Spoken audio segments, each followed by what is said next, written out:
Hello everyone, I hope you all are doing well. And आज मैं फिर से आपके लिए लेकर आ गई हूँ हमारे कॉमर्स के कुछ बेहतरीन क्वेश्चन जो आपके हर कॉम्पिटिटिव एग्ज़ाम में आपको देखने को मिलते हैं। एंड आज का हमारा जो टॉपिक रहने वाला है वो है अमर्जिंग मोड्स ऑफ बिजनेस। तो चलिए स्टार्ट करते हैं हमारे क्वेश्चंस। फर्स्ट क्वेश्चन आप लोगों के सामने है, विच of the following areas is relevant for knowledge process outsourcing? Administrative support, investment, research service, customer support services, customer relationship management. तो जल्दी से बताएं क्या क्वेश्चन का आंसर रहने वाला है। विच of the following areas is relevant for knowledge process outsourcing से रिलेटेड होना चाहिए वो। तो क्या आंसर हो जाएगा हमारा इसका? तो इस क्वेश्चन का आंसर हो जाएगा option number B is the right answer, investment research service. क्या हो जाएगा? इन्वेस्टमेंट रिसर्च सर्विस इसका आंसर हो जाएगा। एंड एनवीएस के एग्जाम में आया हुआ क्वेश्चन है। नेक्स्ट क्वेश्चन है हमारा, the chief executive officer of a firm can know the previous day sales down to a penny because of the increased capacity of information technology. This leads to, ये क्या lead करता है? Lags, real time management, confusion in strategic management या फिर cyclic trends. क्या इसका answer रहने वाला है? एक चीफ एग्जीक्यूटिव ऑफिसर है एक फर्म का, वो जानता है कि उसके प्रीवियस डेज में क्या होता कि जो उसकी सेल्स थी वो डाउन हो गई थी, किसके कारण? कैपेसिटी ऑफ इंफॉर्मेशन जो टेक्नोलॉजी वो इंक्रीज़ हो गई थी, जिस वजह से क्या हो गई थी हमारी जो सेल्स थी वो डाउन हो गई थी। ये क्या लीड करता है? क्या आंसर होने वाला है इसका? तो यस, इसका आंसर हो जाएगा रियल टाइम मैनेजमेंट। क्या हो जाएगा? Real time management. Option number B is the right answer. Next question है हमारा, the process of managing the sales ledger of a client by a financial service company is called leasing, forfeiting, securitization of debt या फिर factoring.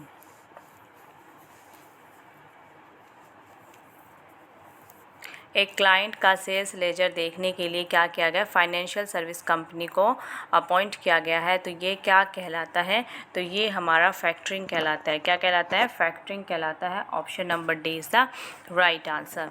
And next question है हमारा, the component of service quality that requires employees engaged in service delivery to be prompt and helpful in their work is called assurance, tangibles, responsiveness या फिर empathy. क्या कहलाता है ये हमारा? सोचिए, ये भी एनवीएस का क्वेश्चन है हमारा। क्या आंसर हो जाएगा इसका? इसका आ जाएगा रेस्पॉन्सिवनेस। क्या हो जाएगा? Responsiveness is the right answer. And next question है हमारा, refactoring charges have to be paid in the case of. जो रीफैक्टरिंग के चार्जेस है वो किस केस में पे किए जाते हैं? Full service factoring, maturity factoring, with records factoring या फिर इनवॉइस फैक्टरिंग। क्या आंसर होने वाला है इस क्वेश्चन का? बताएं, सोचिए। तो यस, क्या आंसर हो जाएगा इसका? With records factoring. With records factoring इसका राइट आंसर हो जाएगा। एंड नेक्स्ट क्वेश्चन है हमारा, the concept of management by objective was propagated by. दो एमबीओ का जो हमारा कॉन्सेप्ट है वो किसने प्रोपाउंड किया था? हार्ल गुंटन, राफलफ डाविस, एचएल कैंट या फिर पीटर एफ ट्रैकर। तो हमेशा याद रखना, जो एमबीओ का जो कॉन्सेप्ट है वो कौन लेकर आया था? पीटर एफ ट्रैकर लेकर आए थे। तो राइट आंसर हो जाएगा option number D is the right answer. And next question है हमारा, MBO is a technique which requires that the objective of the enterprise. MBO क्या है? एक टेक्निक है। ये क्या है? Objective of the enterprise be written and defined in broad terms, lay down the time period for achieving the results या फिर be defined in terms of measurable results, include a plan of action for achieving desired results. सोचिए क्या answer होने वाला है। तो क्या हो जाएगा भाई? एमबीओ कौन सी टेक्निक होती है जिसमें क्या रिक्वायर किया जाता है? B defined in terms of measurable results. Next question है हमारा, व्हाट इज़ एमबीओ। ये हमारा कल की क्लास में भी क्वेश्चन था और ये होमवर्क भी था ये आप लोगों के लिए, क्योंकि जो कल की क्लास में जो क्वेश्चन किए थे वो सभी हमने अमर्जिंग मोड्स ऑफ बिजनेस के ही क्वेश्चन किए थे। एंड DSSP के एग्ज़ाम में आए हुए क्वेश्चन थे सारे के सारे।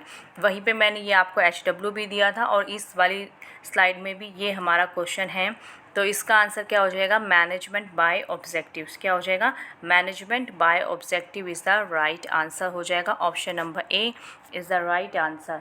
ठीक है, नेक्स्ट क्वेश्चन देखते हैं हमारा, the Japanese term for an organisations commitment to continuous improvement.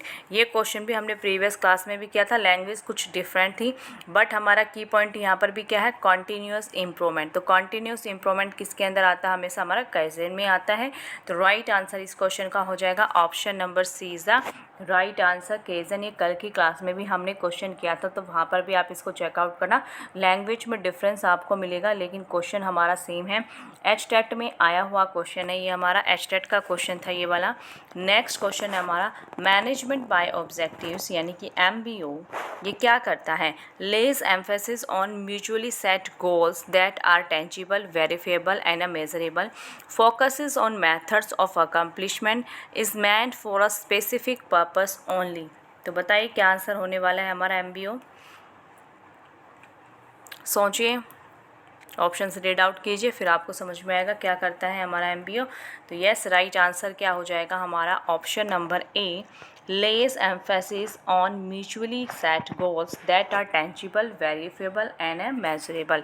ठीक है, नेक्स्ट क्वेश्चन है हमारा which of the following is not a benefit of e business. इनमें से कौन सा ई बिजनेस का बेनिफिट नहीं है, customer satisfaction, convenience, personal touch या फिर ग्लोबल रीच। नोट आपको बताना है। ई बिज़नेस में आप जाहिर सी बात है, मान लीजिए आप ऑनलाइन शॉपिंग कर रहे हैं तो उसमें आपको इनमें से क्या नहीं देखने को मिलता है, कस्टमर सेटिस्फैक्शन मिल जाता है, कन्वीनियंस भी होता है, पर्सनल टच हम नहीं करके देख सकते ये बिज़नेस के अंदर। तो आंसर ही क्या हो जाएगा हमारा option number C is the right answer, option number C is the right answer, personal touch हमारा राइट आंसर हो जाएगा। नेक्स्ट क्वेश्चन है as the firms that outsource seek to lower their cost, they try to get maximum benefit from the low cost manpower of the host countries. Which concern of outsourcing does his statement signify? तो यदि आप लोगों का outsource नहीं पता है outsourcing क्या होता है, तो मैंने कल की क्लास में ये आपको बताया था कि आउटसोर्सिंग क्या होती है, तो पहले वो वीडियो चेकआउट कर लेना फिर आपको पता चल जाएगा आउटसोर्सिंग क्या होती है।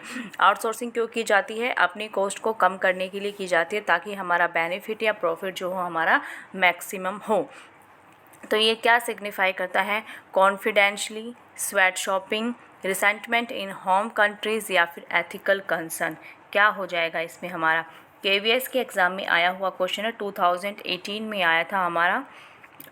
तो क्या हो जाएगा इसका, स्वेट शॉपिंग। क्या हो जाएगा, sweat shopping is the right answer. क्या हो जाएगा, स्वेट शॉपिंग राइट आंसर हो जाएगा।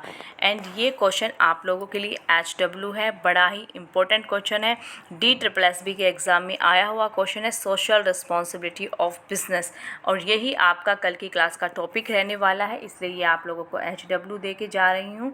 एंड कल हम करेंगे सोशल रिस्पॉन्सिबिलिटी ऑफ बिजनेस के रिगार्डिंग जितने भी हमारे प्रीवियस ईयर के क्वेश्चन है, चाहे वो DSSB हो, NVS हो, KVS हो, HTET हो, कहीं पर भी वो क्वेश्चन आया हो, सारे क्वेश्चन करने वाले हैं। तो क्वेश्चन एक बार रीड आउट कर लेते हैं, क्या है, what is not a characteristics of a corporate social responsibility framework, building capacity, understanding society, harnessing diversity, retaining the status को। तो क्या इसका आंसर रहने वाला है, ये सभी आप मुझे कमेंट सेक्शन में इसका आंसर देने वाले हैं। तो मिलते हैं नेक्स्ट वीक क्लास में, bye bye and take care.